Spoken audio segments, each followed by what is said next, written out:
Yo, what is good, YouTube gang? Today we are at beautiful Rawai Beach, enjoying the amazing weather today, the beautiful waves, and also to the good weather that's coming in right now. Today we're going to talk about something that honestly, I've been wanting to say for so long, which is the major differences between the US and Thailand. What can you expect when moving here? What are the major differences between the two? And honestly, in my opinion, why it's so much better. But before we get into it, as always, if you haven't, make sure to hit that subscribe button, hit that like button, and leave a comment. Let me know what you want about Thailand. And if you're trying to have money when you move out here, make sure to hit up my email in the description below, where I offer one-on-one coding mentorships.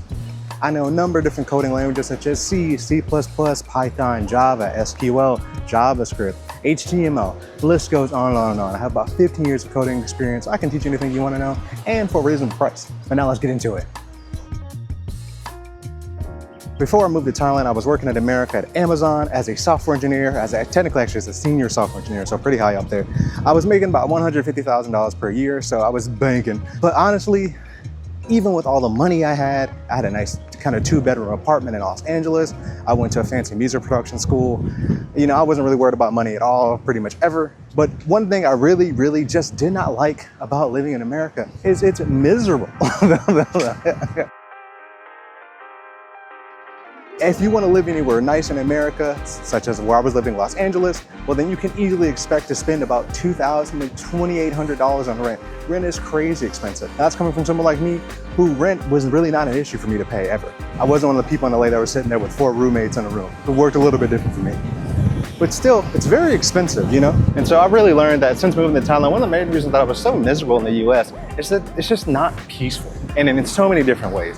One way, it's really expensive and you're constantly extorted for money. For instance, if you're in Los Angeles, you're gonna be paying for parking all the time everywhere, which is gonna add up. You're gonna be paying to simply use the bathroom when you just go to a restaurant, just because they wanna upcharge you. You're gonna be paying a lot for rent. Then on top of that, you have like the homeless population, which are in Los Angeles are really bad. They're always on drugs and stuff. You always have to keep your guard up with the homeless people to make sure you're not gonna end up in a body bag. So it's constantly, when I was living in America, I always kind of felt like I had to have my guard up, either financially speaking, or just dealing with people on a day-to-day basis speaking, or just like traveling and doing basic stuff.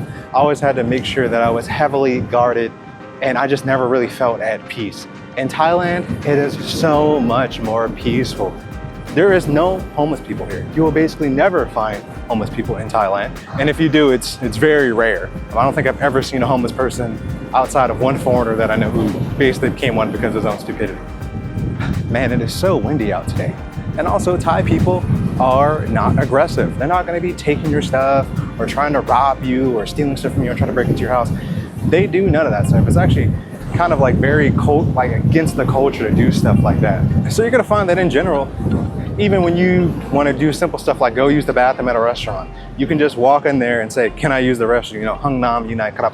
Technically that's where is the restroom. You can just say Hung Nam and they'll guide you to the restroom and not gonna say, oh, you have to buy something or you gotta pay for parking. None of that. Just go in there, use the restroom, go out, you're good. They're just pleasant to be around and easy to deal with. In the United States, I definitely feel like it's heavily the opposite. It's very difficult to deal with people and situations just on a day-to-day basis. Man, it looks like it is going to rain heavy today. The next reason I love Thailand is just the people who are just not money hungry, bro. Like that is something that really shocked me when coming here, you know, because you think like, oh, Thailand's so much poorer than the United States, which it really is not. But you know, you come here, you think, oh, people are gonna be like trying to get bread off you all the time and trying to like scam you.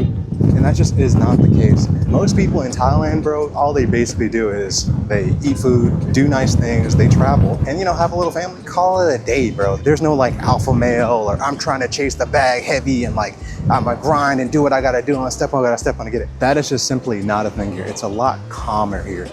People here really just want to enjoy time living and live a peaceful life.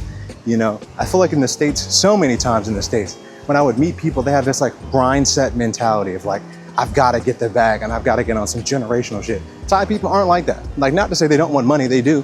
They want money to just do nice stuff and live a basic life. And if they want to get more money, they'll go about doing that. And also here, there's a lot of opportunity.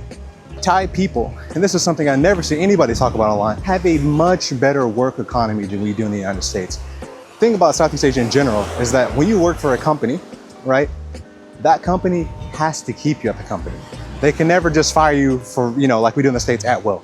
They have to have a reason, and it has to be documented, and they have to tell you that reason. If they don't, you know, here's a lawsuit coming. So that means that most Thai people keep their jobs. They work one job or a couple jobs, or they switch up as needed. But like the employer is more on average really good to them. And that's also why they don't have really a huge homeless population, because they make money and they can live their life easy. I've seen so many people coming to Thailand and realizing really, really fundamentally how much worse the United States is. The only thing that the United States has over Thailand is that our currency is better, but everything else at every other level is way, way better. Thai people can work a job and not have to ever really worry about being unemployed. They have reasonable cost of living. Basically, that means that in Thailand, you can work a basic normal job and afford a nice apartment easy. I know so many people that work at like cell phone shops or something, you know, basic stuff, and they afford the same apartment I afford. You know what I mean? Like it's not like in the United States where unless you make like $80,000, $90,000, you can't afford to live on your own. Thailand is the exact opposite. If you work a decent job, you're pretty much good to go. Also, it's like so much safer, bro. You don't have to worry about getting robbed or kidnapped or anything like that. You don't have to worry about dudes running up on you with a shiesty talking about where to bag. It's not a thing you gotta worry about in Thailand. You know what I mean? It's so much easier here around. It's so much easier just to live in peace. And the last thing, this is one that kind of really caught me off guard, but there's actually a lot more to do in Thailand than pretty much anywhere in the United States, outside of like maybe the boroughs, like, you know, New York and that type of stuff. And that's because you have, especially if you're on Phuket like I am, you have so many islands. You've got like all of Krabi, Phi Phi Island, you got Ao Nang, like list goes on of just different places and islands you can visit. Also, flights domestically are very cheap and affordable for everybody. So literally, if you want to go from Phuket to Bangkok to Chiang Mai to any of the provinces, you're looking at about like max like $50 USD round trip. Anybody, any Thai person can afford that. And obviously, if you're American, you can definitely afford that. And even if you want to get on to the islands, for example, you're looking at about like $12 to $10 USD to get to any island you want. And that's not even Phuket islands. It's if you're in Pattaya, wherever you want to go, 10, 20 bucks USD will get you wherever you want to go. So traveling is so much easier and much more affordable and also just easy to do. For example, say if you book a ticket for something, you can just make sure to pay cash when you get there. That's an option they have. It's something you can never do in the States. So just in case it gets canceled, you keep your money, you have to worry about it, you know? So just on so many levels, bro. Thailand, so much better. If you guys are in America and thinking about moving, bro, please move. I'm telling you, it's one of the best decisions you'll make in your life. But anyways, guys, that ends today's video. If you guys haven't already, make sure to hit that subscribe button. Also hit that bell button so you can stay notified when I post new shit. Also, while you're at it, make sure to leave a comment down below and let me know what you want to know about Thailand and also what videos I should do next. But anyways, I'll see you guys next time. Sawasdee krap.